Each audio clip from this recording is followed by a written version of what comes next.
Programa Saúde e Bem-Estar. Um oferecimento Picanha da 9. Aqui a sua picanha é nota 10. Estacionamento Central. Eleito o melhor estacionamento de Jundiaí e região.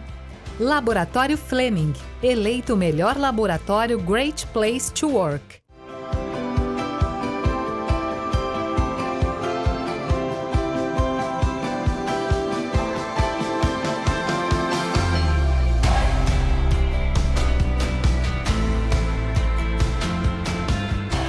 Seja muito bem-vindo à Saúde e Bem-Estar com Marcelo Menino.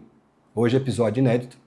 Além de ser médico, ele é endocrinologista, metabologia médica, ultramaratonista e triatleta. Seja muito bem-vindo, Caio Guanais. É isso, Guanais? É isso mesmo, Marcelo. Prazer estar aqui, prazer ouvir essa sua apresentação. Primeiro eu queria saber assim, o que te levou a ser médico, endocrinologista? Você tem alguma história na família que te deu um impacto para ser médico e cuidar também a endocrinologia cuida de diabetes e outras doenças?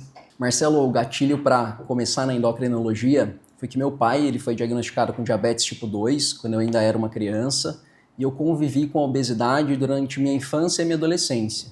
Então esse foi, acho que, o principal motivo para eu escolher a endocrinologia depois de adulto. E você falou que você de pequeno era gordinho, você até trouxe para a gente uma foto, eu vou deixar para vocês verem aí na edição. E isso tudo levou você a fazer medicina, endocrinologia e metabologia. O que é ser um triatleta e ultramaratonista? O que é a diferença do atleta para o triatleta e ultramaratonista de maratonista? Explica pra gente a diferença, porque se ele manda a gente fazer exercício, ele não pode pregar aquilo que ele não faz. Ele faz muito bem. Conta pra gente um pouquinho sobre isso. É verdade, Marcelo, a gente precisa ter propriedade, né, para quando a gente vai indicar alguma coisa para os pacientes. Eu comecei essa jornada no esporte com a corrida. Eu comecei fazendo meia maratona, depois corri algumas maratonas e eu resolvi fazer uma ultramaratona, que é quando a gente ultrapassa os 42 quilômetros. Então, a partir de 42 quilômetros já se torna uma ultramaratona. E aí, depois disso, eu resolvi pedalar e nadar, e aí eu comecei a fazer o triatlo, e no ano passado eu fiz o meu primeiro Ironman, que é uma prova que é composta por 1.800 metros de natação, 90 km de bicicleta e 21 km de corrida no final. Isso dá quantas horas, mais ou menos, um triatleta de exercício sem parar nessas três atividades? Em média, mais ou menos. A prova do Ironman 70.3, o tempo máximo é de 7 horas para ser realizado. Os profissionais fazem ali em torno de 4 horas e eu fiz em 4 horas e 50. Ô, muito bom, parabéns. Obrigado. Deixa eu te falar, a gente vai falar sobre a obesidade e no Brasil esses números estão crescendo. Eu queria que você falasse um pouquinho sobre isso e essa preocupação que você tem como médico e também como profissional para ajudar quem está fora do peso e essa gigante problema que nós temos no Brasil.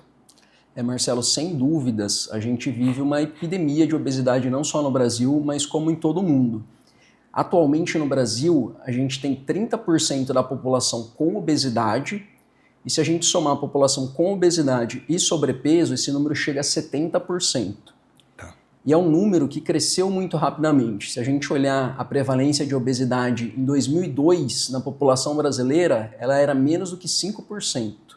Então aí nesses 23 anos... Só 5%? Só 5%. Em 2002? Em 2002. Nós estamos em 2026, então há 24 anos atrás...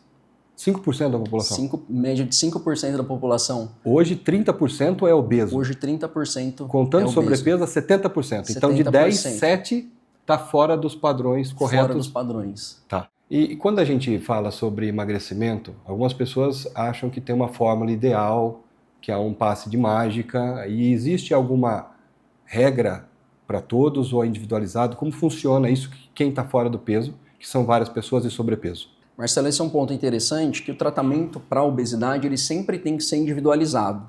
E a gente tem aí sempre 3 pilares principais, que é a prática de atividade física, a questão da alimentação e, se indicado, a medicação para o tratamento da obesidade.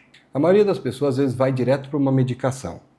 O que nós temos de medicação aqui no Brasil, de última geração, ou as medicações existentes, e como elas agem? Perfeito, Marcelo. A gente sabe que desde 2010, a obesidade ela é considerada uma doença. Como ela é uma doença, a gente tem medicações para tratar essa condição. É claro que não vai ser todas as pessoas que vão necessitar de medicações, mas ela é um artifício que nos ajuda a combater a prevalência dessa doença. A gente tem uma gama de medicações muito grandes. Acho que a gente pode dar uma pinceladinha em cada uma delas. O que você acha? Eu prefiro que você explique para nós, principalmente esses que agora estão muito na moda, né? Então se fala muito, eu queria que você explicasse o princípio ativo, e até pode citar o nome comercial, porque muitos conhecem, para que a gente saiba como ele age dentro do nosso organismo, porque você é médio endócrino, né? Endo, dentro, né? Endócrino é glândulas, né? Isso. Então você sabe como as glândulas reagem ao medicamento. Eu queria que você explicasse para nós essas variações de medicamento.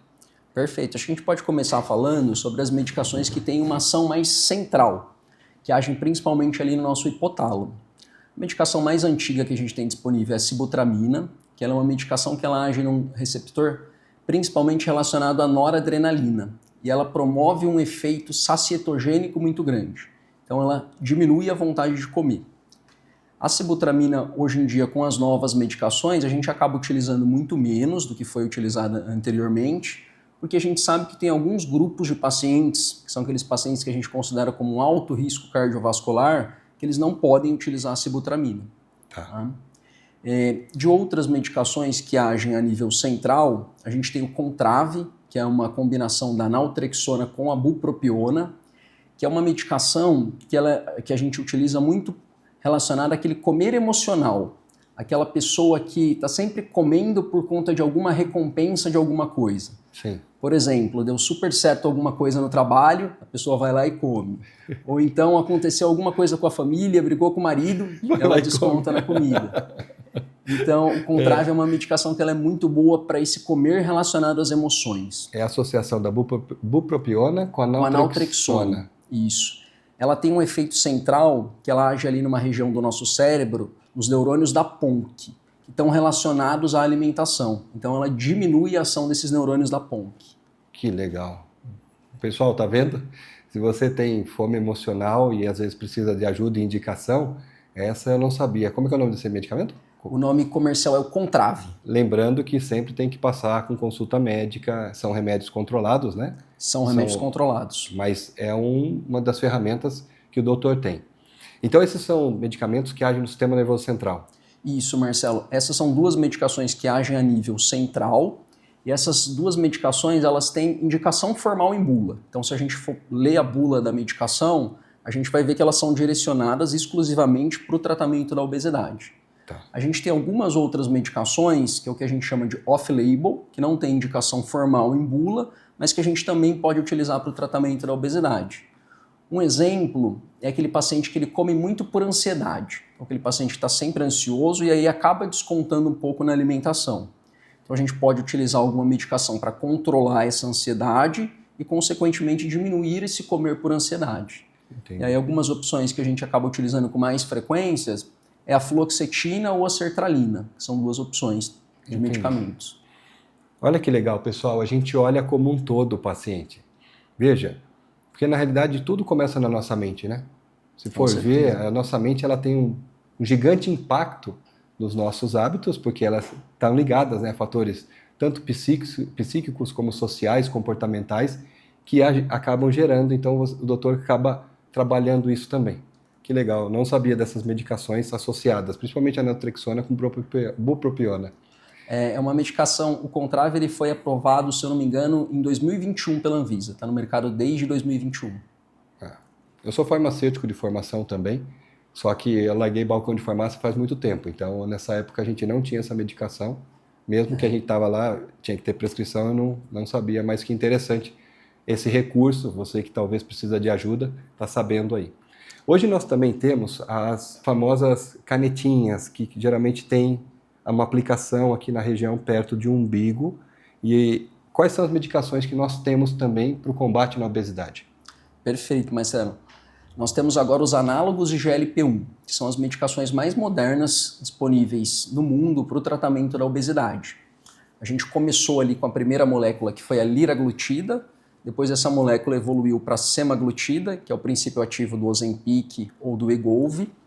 E como que os análogos de GLP-1 eles agem no nosso organismo? Eles têm algumas funções. Tem uma função a nível de trato gastrointestinal. Então a pessoa ela come aquela comida, a comida ela fica mais tempo no intestino, no estômago, dando uma maior saciedade. E essas medicações elas também agem a nível central, ali no hipotálamo, que é a região do cérebro relacionada à alimentação, diminuindo o apetite. Ele então age no qual que é a sigla? IGLP-1. São análogos de GLP-1.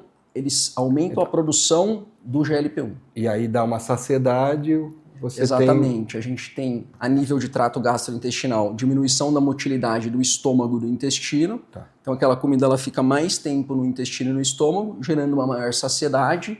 E também a nível central a gente tem uma diminuição do apetite. Certo. E é muito comum a gente falar sobre o Mounjaro, e é uma droga que muitas pessoas vêm falando, inclusive alguns artistas perderam muito peso. E nós vamos falar sobre isso depois do nosso break e já voltamos já.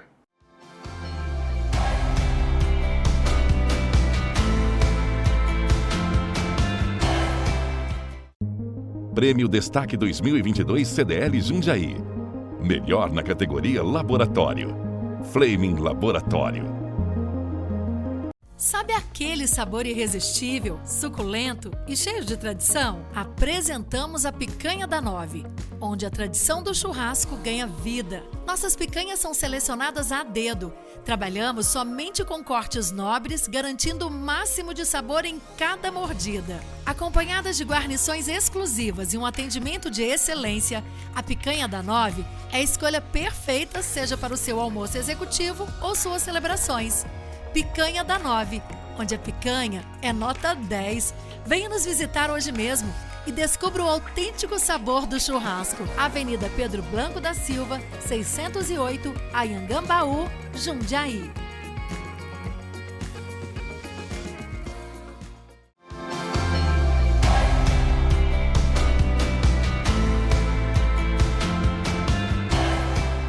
E voltamos com Saúde e Bem-Estar com Marcelo Menino. Estamos aqui com o nosso doutor, endocrinologista, triatleta, ultramaratonista, Caio Guanais.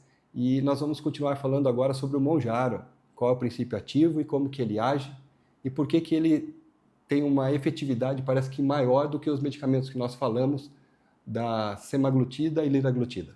Perfeito, Marcelo. O Mounjaro ele é uma combinação de duas moléculas. O GLP-1, que é igual ao do Ozempic, associado a uma outra molécula que se chama GIP.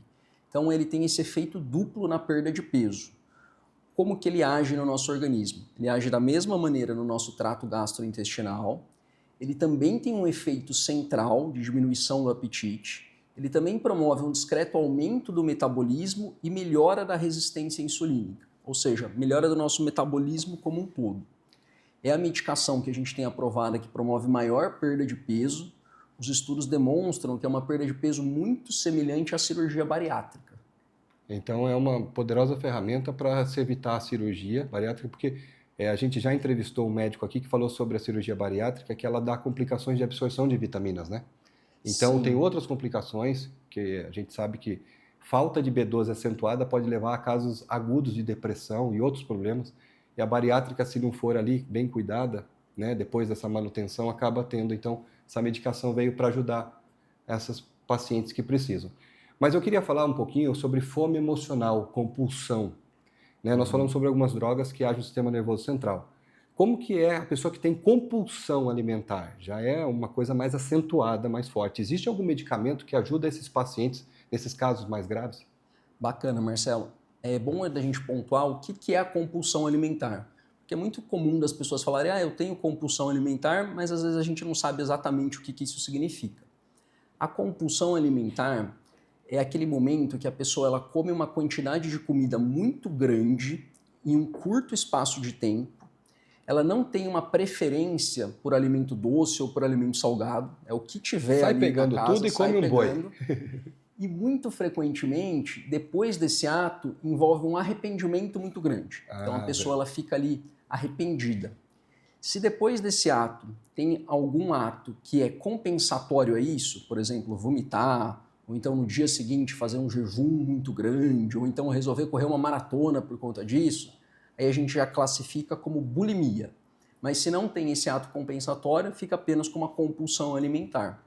E a gente tem algumas ferramentas que ajudam muito esses pacientes que apresentam a compulsão alimentar, como medicações com indicação formal em bula no Brasil, a gente tem a lisdexanfetamina, que ela age a nível central, modulando ali um neurotransmissor que é a dopamina. A gente também pode utilizar o Contrave, que a gente conversou anteriormente, mas sem essa indicação formal em bula. E a gente tem uma outra medicação que a gente também pode utilizar, que é o topiramato. O topiramato ele age ali através de neurônios GABAérgicos, ele pode melhorar esse quadro da compulsão alimentar também. Que fantástico. E quando o caso é grave, dá para associar esses medicamentos ou tem que escolher só um? Hoje em dia, Marcelo, a gente sabe que muitos dos pacientes eles vão responder muito melhor com a combinação de alguns medicamentos. É claro que a gente nunca vai associar medicamentos que agem de maneira muito semelhantes. Por exemplo, não faz sentido a gente associar o Ozempic com o Mounjaro, porque eles têm ações muito semelhantes. Mas, por exemplo, a gente fazer uma associação do Contrave com o Mounjaro, a gente pode fazer, ou então a gente pode fazer uma combinação do Mounjaro com o Orlistat, que é até outra medicação que a gente não conversou, mas que também tem indicação formal para o tratamento da obesidade. Então, muitas das vezes, o paciente ele vai precisar mesmo de mais de uma medicação para a gente ter um tratamento efetivo. E é impressionante como todas as vezes que a gente emagrece ou tem algum procedimento aí que a gente está mais focado na saúde, o que é o efeito sanfona e o que a gente pode fazer com respeito a isso e o que o doutor pode fazer? Porque às vezes a pessoa consegue emagrecer, só que ela volta. Aí emagrece e volta. Como que a gente faz, né? Como que o doutor faz para, nesses casos, a gente conseguir uma atitude, né? uma permanência desse estado saudável? Essa é uma pergunta até muito frequente entre os pacientes, que eles perguntam, doutor, e quando eu parar de utilizar as medicações para perda de peso, o que vai acontecer? Isso. A gente sabe que a gente parando as medicações para perda de peso, não existe nenhum efeito rebote. Mas, se durante o processo do uso da medicação, a gente não fizer uma reeducação alimentar, a gente não fizer a atividade física virar um hábito frequente na nossa rotina, quando a gente parar de utilizar a medicação, a tendência é que você volte a ser aquela pessoa que era anteriormente, que naquela circunstância estava ganhando peso. Então a gente sabe que se a pessoa ela consegue fazer essa mudança do estilo de vida durante o uso da medicação, a gente pode depois tentar tirar a medicação e muitas das vezes o paciente ele mantém os resultados. Mas também existem alguns grupos de pacientes que quando a gente tenta fazer a retirada da medicação, eles voltam com aqueles hábitos anteriores e aí a gente tem que usar a medicação por um período mais crônico. Então há casos que mesmo atingindo o peso, há necessidade de uma continuidade medicamentosa porque a pessoa ainda não mudou os seus hábitos. Exatamente. De educação alimentar, de reeducação alimentar e de atividades físicas. Exatamente, Marcelo. Na realidade, então, não substitui o medicamento nunca você comer direito e fazer exercício, certo? Isso é uma obrigação que nós, como paciente, quando queremos emagrecer, temos que ter assim que a gente começa um tratamento, não é verdade? Exatamente, Marcelo. Uma coisa não substitui a outra. A medicação ela é muito boa para ajudar o paciente nesse processo de perda de peso, mas os outros dois pilares, que é a atividade física e a alimentação, eles também têm uma importância muito fundamental. Então, vamos dizer, é em conjunto, né? Você faz sua parte e eu, como paciente, tenho que fazer a minha, porque senão o que acontece é que eu vou acabar sempre tendo que depender de medicamentos. Exatamente. E um outro ponto que é muito frequente na nossa prática no consultório e que as pessoas acabam comentando muito, tem muitas notícias, é sobre a perda de massa muscular em uso das medicações para perda de peso. E o que a gente vê com maior frequência é que os pacientes que não fazem atividade física, eles acabam tendo uma perda de massa muscular muito maior do que os pacientes que fazem atividade física diariamente. Então tem mais esse ponto a favor da prática de atividade física regular. Então, pessoal, é o seguinte, aqui ele está querendo dizer assim, você enxugou, mas você enxugou também músculo. Você tem que enxugar a gordura, certo? Exatamente. O músculo, se você perde músculo, quais são as consequências para quem só emagreceu, exagerou, né, no processo de emagrecimento, até tomou por conta, escondido, ou coisa do tipo, que a gente sabe que às vezes acontece. Qual é a consequência para pacientes que fazem isso e perdem absurdamente a quantidade grande de massa magra? O que acontece com esses pacientes? É muito importante a gente falar que o importante não é a perda de peso exclusivamente, aquele número na balança. É o que a gente perde de gordura. A nossa composição corporal ela é composta por tecido de gordura e por tecido de massa magra. Num processo de emagrecimento, a gente vai tentar perder exclusivamente a gordura. O paciente que faz esse uso das medicações sem um acompanhamento médico adequado, sem um acompanhamento nutricional adequado, ele acaba perdendo muito mais massa muscular. A gente perdendo massa muscular, a gente acaba diminuindo a nossa taxa metabólica basal. Então o nosso metabolismo ele vai ficando mais lento. E aí, quando o paciente ele para de utilizar a medicação, ele está com muito menos músculo e com um metabolismo muito mais lento. Então a chance dele ter um reganho do peso, às vezes até maior do que anteriormente, é muito grande.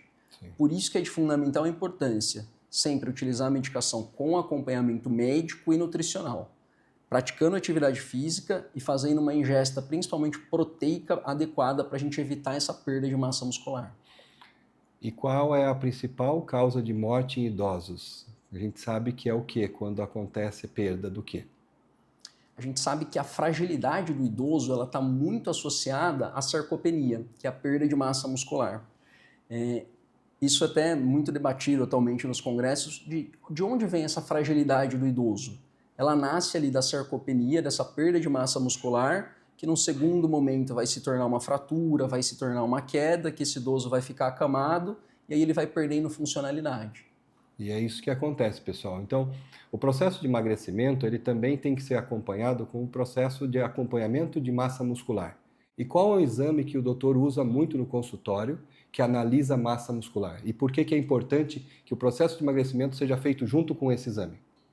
Do consultório, a gente utiliza para avaliação da composição corporal a bioimpedância, que é um exame que ele passa uma corrente elétrica e a gente consegue diferenciar o que é tecido de massa magra do que é tecido de gordura. A gente também tem um outro exame, que é o exame até padrão ouro, que é o melhor exame para a gente avaliar a composição corporal, que é a densitometria de composição corporal, que é feita no mesmo aparelho da densitometria óssea, mas é utilizado um software diferente. Também é um excelente exame. Explica pra gente esse exame, que eu não conhecia esse exame. Além da bioimpedância, esse outro exame. Explica pra gente esse diferencial. A densitometria de composição corporal é o melhor exame para a gente avaliar de fato a composição corporal, porque ela sofre menos influentes em relação à bioimpedância. Às vezes a bioimpedância ela pode ter algumas alterações relacionadas à fase do ciclo menstrual da mulher, relacionado ao grau de hidratação, relacionado à questão da alimentação nas últimas horas. Já a densitometria de composição corporal total, ela não sofre essas interferências. Ela é um exame que a gente fica deitado, é o mesmo aparelho que a gente faz a densitometria óssea, mas é utilizado um software diferente, que consegue diferenciar o tecido de gordura do tecido de massa magra. Tá. E estamos indo para a reta final do episódio nosso, não parece, mas o tempo voa. Eu queria que você explicasse para nós sobre hipogonadismo, seus tipos e subtipos em homens. Perfeito, Marcelo. O hipogonadismo no homem ele é caracterizado pela deficiência de testosterona, que é o principal hormônio androgênico do homem. Esse hipogonadismo ele pode ser classificado em duas circunstâncias. O hipogonadismo, quando a gente tem um defeito ali na produção de testosterona pelo próprio testículo, que é classificado como um hipogonadismo primário. E a gente pode ter o hipogonadismo secundário, que é algum problema ali na região ou do hipotálamo ou da hipófise, que o indivíduo ele não produz os precursores da produção de testosterona, que é o LH e o FSH que a gente consegue dosar nos exames de sangue. Tá. Então, se a pessoa ela tem um problema nos testículos, o problema não é na região cerebral, quando a gente vai dosar os exames, esse LH e o FSH eles vão estar altos, porque é como se fosse assim, o cérebro dando o comando para aquele testículo produzir mais testosterona, mas essa testosterona não consegue ser produzida porque a pessoa possui algum problema ali no testículo. Já se a gente tem algum problema no hipotálamo ou na hipófise, eles não estão produzindo esses precursores da produção de testosterona, e aí o LH e o FSH, quando dosados, eles estão baixos. Não baixo. Então, quando é sistema nervoso central, é hipogonadismo? Quando é central, é hipogonadismo hipogonadotrófico. Tá. E quando é problema no testículo, é hipergonadotrófico. Ah, tá bom. Pessoal, não parece, mas o tempo voou. Nós aprendemos sobre os vários tipos de medicação que temos. Foi muito esclarecedor, viu? Maravilhoso o episódio nosso. Porque realmente a gente tem drogas do sistema nervoso central, tem da saciedade, tem da compulsão. E nós temos muitos recursos para que possa realmente você ter o melhor tratamento. E lembrando que nada vai substituir o bom e velho comer bem e fazer os exercícios. Muito obrigado, Dr. Caio. Obrigado Foi um prazer conversar por essa aula que nos deu. Você de casa, não deixe de cuidar da sua saúde. Afinal de contas, esse é o programa Saúde e Bem-Estar com Marcelo Menino. E voltamos semana que vem com mais outro episódio que vocês vão saber sobre reumatologia. Beijo para vocês e até semana que vem. Programa Saúde e Bem-Estar. Um oferecimento Picanha da 9. Aqui a sua picanha é nota 10. Estacionamento Central. Eleito o melhor estacionamento de Jundiaí e região. Laboratório Fleming. Eleito o melhor laboratório Great Place to Work.